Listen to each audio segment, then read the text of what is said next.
هل كوكا حط بزيرة في جيبه؟ الإجابة لأ سيدي المواطن. أنا بوريك باللقطات لعيبة الزمالك وهي بتخون خوان بزيرة. بتخونه إزاي؟ مفيش كورة صح لعبوها له، مفيش كورة هو كان في موضع فيه كويس ولعبوا له أصلا الكورة.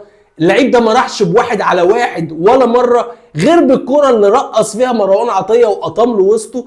خوان بزيرة لعيب جامد جدا وما يتخدعش كوكا ان هو عمل ماتش كبير عليه. بالعكس كوكا ما عملش اي حاجة على خوان بزيرة. الاهلي عمل اذكى حركة ممكن يعملها، ويمكن هي دي افضل لقطة فنية عملها عماد النحاس، وهي انه خلى كل اللعب ناحية خوان بزيرة. فبقى خوان بزيرة هو اللي بيرجع يدافع طول الوقت، والاهلي عامل اوفرلود على الجبهة بتاعته بتريزيجيه وبن شرقي وكمان بن رمضان، حتى كوكا كمان كان بيطلع معاهم.